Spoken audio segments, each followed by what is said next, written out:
Good morning friends, my self Sandeep Singh. हम लोग last chapter complete किए थे। इसके पहले एक चैप्टर था हम लोगों का heat chapter, heat and temperature, उसको कंप्लीट कर चुके हैं हम लोग। पीडीएफ सेक्शन में आप देख लीजिएगा, उसमें हम लोग उसका क्वेश्चन वगैरह जो है वो हम डाल देंगे। अगला जो चैप्टर है हम लोगों का टाइम इन मोशन, इसको पढ़ना है हम लोगों को, टाइम इन मोशन के बारे में। इसमें मेनली देखिए क्या क्या पढ़ना है। सबसे पहले तो हम लोग पढ़ना है कि टाइम को कैसे मेजर करेंगे, मेजरमेंट ऑफ टाइम। दूसरा पढ़ना है हम लोगों को स्लो एंड फास्ट मोशन, और तीसरा जो है हमको डिस्टेंस टाइम ग्राफ हम देखेंगे डिस्टेंस और टाइम का। ठीक है, तो चलिए हम लोग देखते हैं टाइम के बारे में। टाइम क्या है आप जानते हैं। आप देखिए सुबह जगते हैं मॉर्निंग में स्कूल जाने के लिए, तो क्या आप सुबह टाइम देखते होंगे। Eight what time do you wake up in the morning. सुबह में आप कितने बजे जगते हैं। नॉर्मली 5:30 या 6 AM में हम लोग जग जाते हैं। At what time do you get ready for school. School जाने के लिए कितने बजे आप तैयार होते हैं। How long does it take to reach you school. School जाने के लिए, घर से स्कूल जाने में हमको कितना समय लगता है। ठीक है, how long does it take to reach you school, how long is period in your school. अब स्कूल आप आते हैं तो आप हर क्लास में हर घंटी अलग अलग होता है, हर पीरियड जो है अलग अलग होता है। तो आप देखते हैं कि एक घंटी कितने देर का है, आपको पता है। Eight what time do you come back home. अब स्कूल से जब छुट्टी होता है तो कितने बजे छुट्टी होता है कि आप घर आते हैं। At what time do you get go to bed, और कितने बजे आप बेड पे अपने या सोने जाते हैं आप। तो टाइम जो है क्या नेसेसरी है हमारे जीवन में, ये सवाल हमारे मन में आता है कि समय जो है क्या हमारे जीवन में जरूरी है। क्या हो सकता है इसका आंसर, क्या आपके दिमाग में आता है। बिल्कुल हम ये कहेंगे कि समय जो है हमारे जीवन में बहुत ही आवश्यक है, बहुत ही जरूरी है। ठीक है, बहुत एसेंशियल चीज है, क्योंकि हम जितने भी एक्टिविटी करते हैं अगर उसमें टाइम का मेजरमेंट नहीं हो, समय का मेजरमेंट नहीं हो, तो बहुत सारा वर्क जो है हमारा समय पे नहीं हो पाएगा। हम अपने काम को सही से नहीं कर पाएंगे। अगर हमारा सुबह जगने का टाइम नहीं है, स्कूल घर से चलने का टाइम नहीं है, तो क्या होगा, स्कूल हम लेट पहुंचेंगे, है कि नहीं। अगर प्रॉपर टाइम में हम चल रहे हैं, हम जानते हैं कि कितना समय लगता है। अगर स्कूल आने में हमें आधा घंटा लगता है, तो घर से आधा घंटा पहले 40 मिनट्स पहले निकलना होगा, तभी जाके हम स्कूल में सही टाइम पे पहुंच पाएंगे। तो देखिए मेजरमेंट ऑफ टाइम जो है हमारा पहला टॉपिक है, measurement of time. Measurement of time, time के मेजरमेंट कैसे करेंगे हम लोग। ठीक है, शुरुआत में इनिशियली जब अर्ली मैन थे, आप जानते होंगे शुरू में क्या था, उस समय कोई भी मेजरिंग डिवाइस, समय को नापने के लिए कोई भी डिवाइस नहीं बना हुआ था। कोई घड़ी नहीं था, कोई क्लॉक, कोई वॉच, कुछ भी नहीं था जिससे हम समय को मेजर कर सकें। ठीक है, तो उस समय क्या किया जाता था, कुछ नेचुरल फेनोमेना का ध्यान रखकर, नेचुरल फेनोमेना को देखकर। नेचुरल फेनोमेना मतलब जो हमारे नेचर में एक्टिविटी हो रहा है। नेचर में एक्टिविटी हो रहा है तो क्या हो रहा है, जैसे आप देखते होंगे कि सन जो है एक प्रॉपर टाइम, उसका एक फिक्स टाइम है लगभग निकलने का। सुबह में अगर सनराइज हो रहा है, फिर शाम में भी क्या है, एक टाइम है जो सनसेट हो जाता है। तो सनराइज और सनसेट को हम लोग क्या किया, सुबह जब सूरज निकला और जब तक पूरा सूरज रहा, और शाम को जब सनसेट हुआ, तो इस सुबह से लेकर शाम तक को हम लोग क्या कहें, पूरा एक दिन कहें। ठीक है, अब सनसेट हो गया तो अंधेरा हो जाएगा, मून आ जाएगा। तो सनसेट होने के बाद और अगले सनराइज तक, अगले दिन के सनराइज तक, ये पूरा जो समय है इसको हम लोग क्या कहें, नाइट कहें। ठीक है, और एक चीज आप देखते होंगे, मून जो है फुल मून और न्यू मून। ठीक है, फुल मून, एक फुल मून से दूसरा फुल मून हर 15 दिन पे क्या होता है, चेंज होता है। फुल मून, अगर मान लीजिए आज एक फुल मून है, तो फुल मून के 15 दिन बाद, 15 डेज बाद न्यू मून आता है। न्यू मून, और फिर इसके 15 डेज बाद या 28 डेज बाद क्या होता है, फुल मून। तो एक फुल मून से दूसरा फुल मून के बीच का जो समय है, ये टोटल 15 डेज प्लस 15 डेज क्या हो जाएगा, 1 मंथ हो जाएगा। यानी आज चांद जो है कंप्लीट है, फुल है। तो क्या होगा, फुल मून, पूर्णिमा जैसे कहते हैं उसको, फुल मून डे को क्या कहते हैं, पूर्णिमा कहते हैं। तो फुल मून आज है, इसके बाद क्या होगा, धीरे धीरे मून का साइज छोटा होता जाएगा, लेकिन ऐसा आएगा कि अमावस्या हो जाएगा, एकदम अंधेरा हो जाएगा। उसके बाद फिर लगभग 15 दिन के बाद क्या होगा, फिर से हमको फुल मून दिखाई देगा। तो एक फुल मून से नेक्स्ट फुल मून के बीच का जो ड्यूरेशन है वो क्या कहलाएगा, हमारा 1 मंथ कहलाएगा। ठीक है, या ऐसे भी हम कह सकते हैं न्यू मून, जिस दिन न्यू मून हुआ या अमावस्या हुआ, उस दिन से अगला अमावस्या अगर आता है तो उसके बीच में भी क्या होगा, हमारा 30 डेज लगभग निकल जाएगा, तो हम क्या कहेंगे, उसको भी 1 मंथ कहेंगे। ठीक है, चलिए अगला देखते हैं हम लोग 1 ईयर। अब जानते हैं 1 ईयर किसको कहेंगे। अब जानते हैं हमारा सन जो है सेंटर में है, हमारे सोलर सिस्टम के सेंटर में है, और हमारा प्लैनेट जो है इलिप्टिकल ऑर्बिट में है। ऐसे मान लीजिए अर्थ है हमारा, ये क्या है, अर्थ है, और ये हमारा सन है। तो क्या कर रहा है, इलिप्टिकल ऑर्बिट में रिवॉल्व कर रहा है सन के अराउंड। तो सन का अगर एक कंप्लीट रिवॉल्यूशन कर लिया ये, तो इसको हम लोग क्या कहेंगे, 1 ईयर। 1 ईयर क्या है, time taken by earth to complete 1 revolution of the sun. Sun का 1 रिवॉल्यूशन कंप्लीट कर लिया अर्थ हमारा, तो उसको हम क्या कहेंगे, 1 ईयर। ठीक है, तो इस तरह से शुरुआत में क्या होता था, समय को हम लोग मेजर करते थे, एक तरह से कह सकते हैं कि अनुमान लगाते थे। एग्जैक्ट तो हमको क्लियरेंस नहीं था इस चीज का कि कितना टाइम लगता है, लेकिन हम अनुमान लगा सकते थे। बाद में क्या हुआ कि अलग अलग चीज का इन्वेंशन हुआ, इवोल्यूशन ऑफ क्लॉक। ठीक है जी, आप एक चीज देखते होंगे, समय को शुरुआत में आप सुने होंगे पहला पहर हो गया, जैसे पूरे दिन को क्या किया गया, 3-4 भाग में बांट दिया गया। ठीक है, तो सुबह से लेकर 12 बजे तक मान लिया पहला पहर है, 12 बजे से शाम 6 बजे तक दूसरा पहर है। तो आप सुनते होंगे 2 पहर हो गया। ठीक है, तीसरा पहर हो गया, समझ में आ रहा बात। तो ये सब टर्म का इस्तेमाल करके हम लोग समय को जानते थे, या सन के शैडो के फॉर्मेशन से भी हम लोग क्या करते थे, समय जानते थे। जैसे अगर सूरज क्या हुआ है, एकदम हेड के ऊपर आ गया, सर के ऊपर है हमारे, तो हम ये सोच लेते थे कि आधा जो दिन है हमारा निकल गया है, रिमेनिंग हाफ जो है समय बचा हुआ है। ठीक है, तो ये सब तरीका था शुरुआत में समय को जानने के लिए। अगला है evolution of clock. Measurement of time आप देखिए, इवोल्यूशन ऑफ क्लॉक में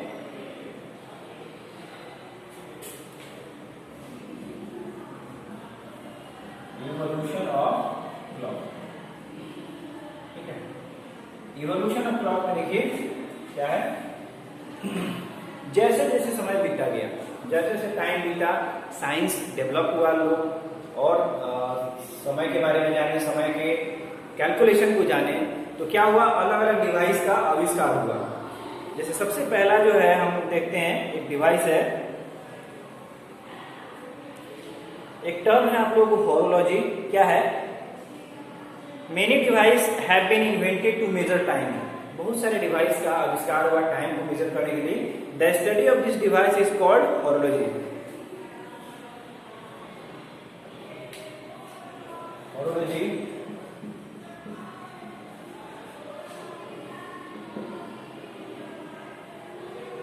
the study of the device, the study of device, the study of device which is used, the study of device which is used to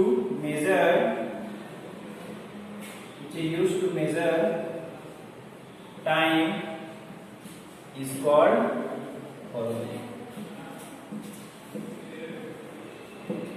The study of device which is used to measure time is called horology. ठीक है, यहाँ पे क्या definition कर रहा है, device के study को, टाइम मेजर करने के लिए जो डिवाइस होता है उसको बनाने का स्टडी, या उसके बारे में जानने का, सीखने का जो स्टडी है, कह सकते हैं आप कि उसको हम क्या कहेंगे, होरोलॉजी कहेंगे। The study of device which is used to measure time, उस डिवाइस का स्टडी जिसका इस्तेमाल टाइम को देखने के लिए किया जाता है, वो क्या कहलाता है, होरोलॉजी कहलाता है।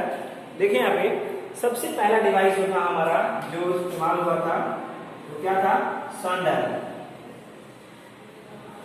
सनडायल क्या था, देखिए सनडायल अभी भी आप जाएंगे जंतर मंतर के पास, जंतर मंतर दिल्ली में, वहां पे आपको ये दिख जाएगा सनडायल। किस तरह का होता है सनडायल, देखिए सनडायल एक क्लॉक की तरह होता है। देखिए क्लॉक किस तरह का हम बताते हैं आपको, इसको समझाने के लिए। इवोल्यूशन ऑफ क्लॉक में पहला है हमारा सनडायल, पहला है सनडायल। सनडायल कैसा होता है, इस तरह से एक सर्कुलर ओपन फील्ड में, खाली जगह पे, जहां पे अच्छा से धूप पड़े वहां पे क्या है, एक सर्कुलर बड़ा सा हम बना देते हैं टाइम को मेजर करने के लिए। ऐसे इसमें अलग अलग रीडिंग दिया रहता है, और इसके सेंटर में क्या करते हैं, एक लोहे का बड़ा सा रॉड कह सकते हैं, या इसको गमन कहते हैं, गमन, GOMN, इस तरह का होता है ये, ठीक है, GNOMON, ठीक है। अब ये क्या है, अब सन का जो लाइट अगर पड़ेगा इस पे लाइट पड़ेगा तो कहीं ना कहीं क्या होगा, इसका शैडो बनेगा। मान लीजिए यहाँ पे शैडो बना, सुबह सनराइज हुआ तो यहाँ शैडो बना, धीरे धीरे क्या होगा, सन ऐसा ऐसा मूव करेगा, शैडो भी क्या करेगा, मूव करता जाएगा। शैडो भी धीरे धीरे क्या होगा, पोजीशन उसका चेंज होते जाएगा। तो हम बता सकते थे कि अभी कितना समय, जैसे मान लीजिए अगर यहाँ से लेकर पूरा यहाँ तक पूरे दिन का ये शैडो है, तो सन यहाँ से मान लीजिए स्टार्ट हुआ, ईस्ट से स्टार्ट हुआ, तो घूमते घूमते क्या होगा, वेस्ट तक जाएगा। तो क्या होगा, यहाँ पे ये जो हमारा गमन है उसका शैडो इस पे बनता जाएगा। शैडो बनते बनते क्या होगा, अलग अलग टाइम हमको इस पे दिखाएगा। तो हम देखिए टाइम तो एग्जैक्ट नहीं दिखाता है ये, यहाँ पे सिर्फ यही पता चलता है कि आधा समय बीत गया है, थोड़ा और बाकी है, या हो सकता है मान यहाँ से स्टार्ट हुआ तो और यहाँ से यहाँ तक आ गया, यानी क्या आप कह सकते हैं कि आधा जो दिन है वो पूरा हो चुका है।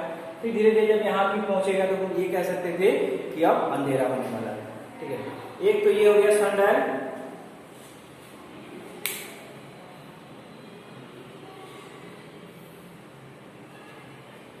अब सनडायल का ड्रॉबैक क्या था, बेनिफिट तो ये है कि हम दिन का जो ड्यूरेशन है उसको हम बता सकते थे कि अब दिन कितना बच गया है या दिन कितना खत्म हो चुका है, ठीक है। लेकिन इसका ड्रॉबैक ये है कि ये जब सनराइज होगा तभी काम करेगा, धूप रहेगा तभी। अगर धूप नहीं है तो क्या है, सनडायल हमारा बेकार है। यानी रात के समय में अगर हम चाहें कि सनडायल का इस्तेमाल करके टाइम पता कर लिया जाए तो सनडायल क्या होगा, यूजलेस हो जाएगा, बिना काम का, किसी काम का नहीं रहेगा रात के समय में। तो सिर्फ सनडायल का इस्तेमाल हम कब करते हैं, दिन के समय में, during the day, during day, दिन के समय। और रात के समय में क्या होगा, नाइट के टाइम में इसका इस्तेमाल नहीं कर सकते। ये इसका एक बहुत बड़ा ड्रॉबैक है। अगर समय देखना है तो दिन का भी समय देखना है हम लोगों को, रात का भी समय देखना है कि नहीं। तो धीरे धीरे और भी इन्वेंशन हुआ, बहुत सारा खोज हुआ। इसके बाद एक और छोटा सा डिवाइस है जो समय देखने के लिए इस्तेमाल किया गया, उसको हम लोग सैंड क्लॉक या वाटर क्लॉक कहते हैं। सनडायल या वाटर क्लॉक,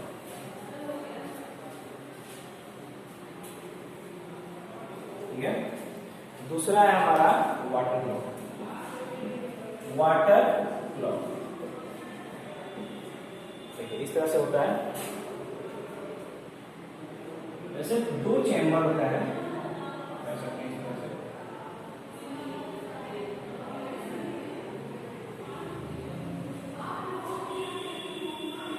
इसके अंदर क्या होता है, एक होल होता है, इसमें पानी भरा हुआ है। अब इसमें से क्या होगा, बूंद बाई बूंद यहाँ पे पानी गिरेगा। अब एक सर्टेन टाइम लगेगा, इसमें वाटर भरने के लिए वाटर क्लॉक नाम दिए हैं। इधर से भी कवर्ड है, इधर से भी कवर्ड है, बीच में क्या है, होल बना हुआ जिसमें से वाटर जो है नीचे गिरेगा। तो आप एक चीज जानिए, इसमें से पूरा वाटर गिरने में नीचे कुछ ना कुछ टाइम लगेगा। जैसे सुबह सनराइज हुआ, अगर इसको हम स्टार्ट कर देते हैं तो हो सकता है कि कुछ समय के बाद इसमें पानी गिर जाए, तो इसको फिर क्या करेंगे, पलट देंगे, तो क्या होगा, इसमें का जो पानी है फिर इसमें गिरना शुरू कर देगा। इस तरह से मान लीजिए दिन भर में अगर 20 बार होता है, 20 टाइम्स हो जाता है, तो हम ये तो अनुमान लगा लिए कि सनराइज जब हुआ उस समय से अगर रख दिए हैं तो 10-12 का पानी इसमें से इसमें चला गया है, या इसमें से इसमें चला गया है, कंप्लीट काउंट करके शुरू से 10 हो गया है, यानी हम ये कह सकते थे कि दिन जो है आधा बीत गया है, अब आधा ही दिन बाकी है। ठीक है, तो ये एग्जैक्ट समय तो नहीं बताता था, ये भी डिवाइस हमको टाइम नहीं बताता था। ये क्या करता था, बता देता था कि अभी समय कितना बचा हुआ है, आधा दिन बीत गया है, आधा अभी बाकी है कि नहीं। चलिए, दूसरा है सैंड क्लॉक, या इसको आवर ग्लास के नाम से भी कहते हैं, सैंड क्लॉक। तीसरा हमारा कहेंगे थर्ड वाला सैंड क्लॉक, इस तरह से होता है ये।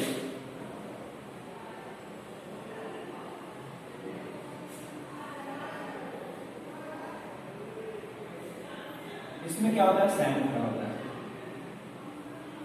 इसमें सैंड भरा होता है।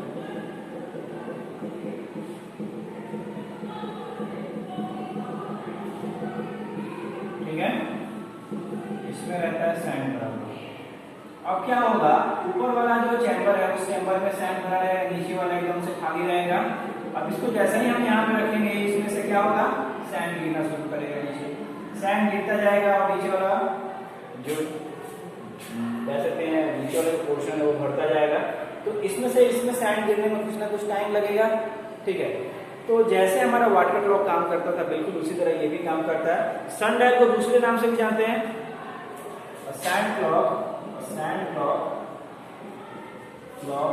Is also known as hour clock. Hour clock कहने का मतलब क्या हुआ कि इसमें से सैंड नीचे अगर गिरा एक बार, तो उसको गिरने में कितना टाइम लग जाएगा, 1 आवर लग जाएगा। ठीक है, it measures the passage of a few minutes of an hour of time. It has 2 vertical glass. बताइए, 2 अलग अलग ग्लास का इस्तेमाल किया जाता है। जब पूरा सैंड इसमें गिर जाए, इसका मतलब क्या होगा कि 1 आवर गिर गया। अब इसको पलट देंगे, फिर उसमें से सैंड इसमें गिरेगा तो दूसरा आवर। तो इस तरह से काउंट करके हम जान सकते हैं कि 4 घंटा बीत गया, 5 घंटा बीत गया, 6 घंटा बीत गया। ठीक है, चलिए आगे देखते हैं हम लोग। अगला जो क्लॉक है वो है हमारा पेंडुलम क्लॉक। ठीक है, पेंडुलम क्लॉक। चौथा क्लॉक जो है हमारा पेंडुलम क्लॉक। चौथा क्लॉक जो है हमारा वो पेंडुलम क्लॉक है।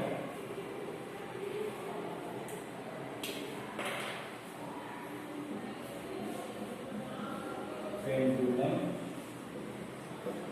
क्लॉक। ठीक है, पेंडुलम क्लॉक क्या है?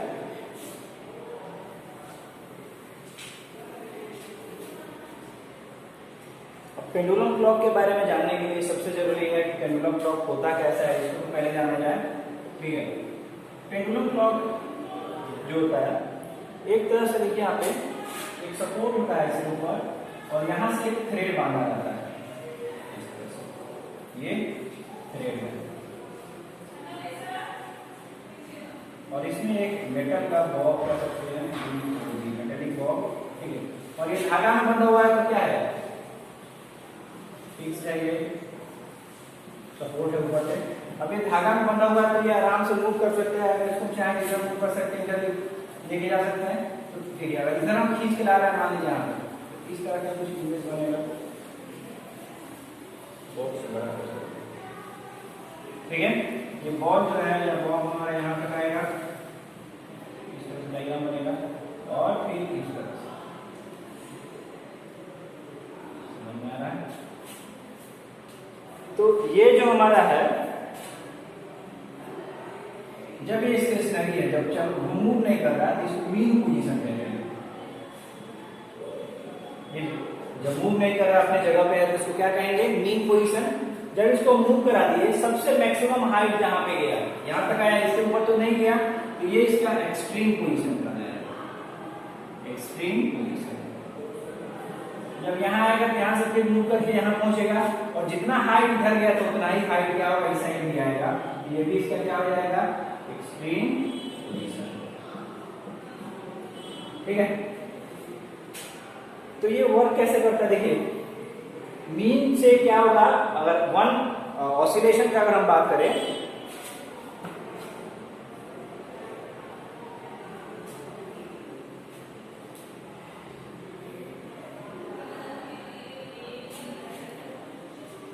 जब ये अपनी जगह से वन ऑसिलेशन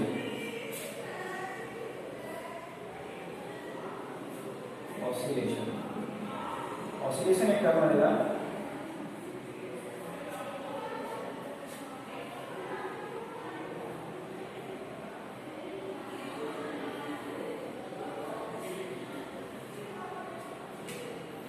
वन ऑसिलेशन या ऑसिलेशन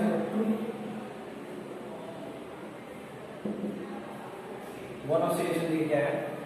यहां से अगर हम स्टार्ट करते हैं, अगर हम अपने सिंपल पेंडुलम को, ये हमारा क्या है सिंपल पेंडुलम, तो कहेंगे सिंपल पेंडुलम।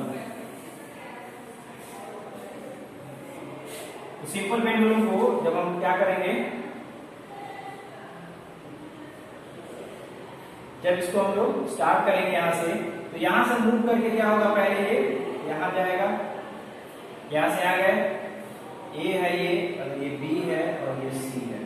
ए से स्टार्ट हुआ तो बी पे गया, और बी से फिर क्या होगा, ए पर जाएगा, ए से फिर सी पर, और सी से फिर कहां आएगा, ये ए पर। तो हम कहेंगे क्या हुआ, one oscillation.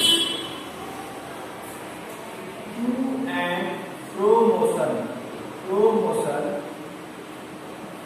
of a simple pendulum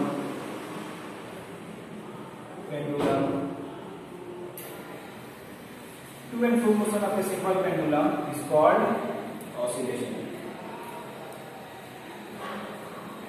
कहेंगे। अगर कोई simple pendulum to and fro motion कर रहा है, अपने जगह से लेफ्ट आया मान लीजिए, और फिर अपनी जगह से यहाँ आया, फिर यहाँ से राइट गया, फिर अपने पोजीशन पे आया, तो ये क्या कहलाएगा, to and fro motion, back and forth motion या टू एंड फ्रो मोशन। इस तरह के मोशन को क्या कहते हैं, ऑसिलेशन।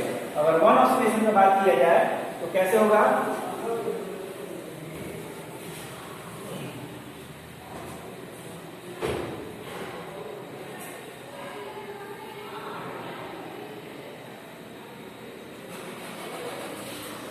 अगर हम बात करें कि वन ऑसिलेशन एक्सट्रीम से स्टार्ट कर, मान लीजिए यहां से स्टार्ट करता है, तो एक बार कंप्लीट यहां से जाएगा यहां, और फिर यहां से वापस आएगा यहां, इसको हम क्या कहेंगे, वन ऑसिलेशन।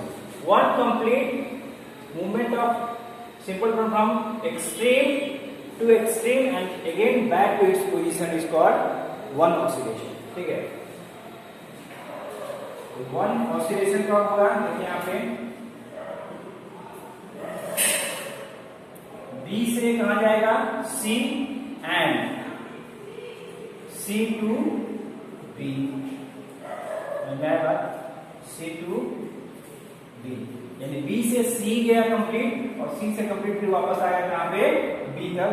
इसको क्या कहेंगे हम लोग, वन ऑसिलेशन कहेंगे। ठीक है, अब यहां पे एक टर्म आता है हम लोग सिंपल पेंडुलम का, यहां पे देखिए डेफिनेशन भी है।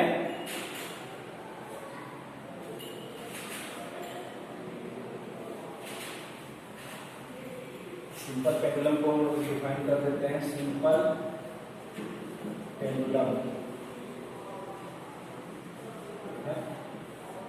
और simple pendulum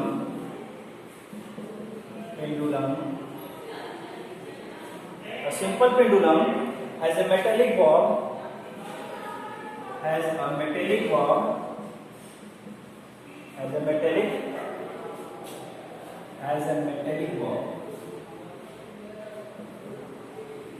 A simple pendulum has a metallic bob suspended from a rigid stand, suspended from a rigid stand by a thread.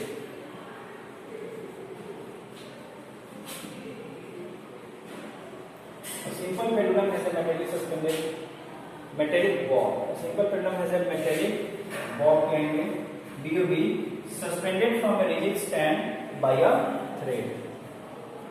ठीक है,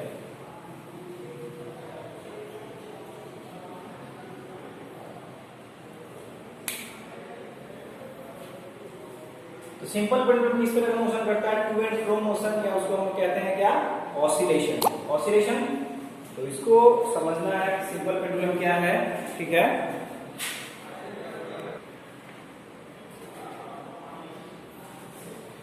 सिंपल पेंडुलम के बारे में जो नेक्स्ट टर्म है, जो भी रिमेनिंग टर्म है, उसको हम लोग अगली क्लास में पढ़ेंगे। तब तक जितना भी डेफिनेशन है उसको आप पढ़िएगा, समझिएगा, उसको याद कीजिएगा। Okay students, good day, have a nice day.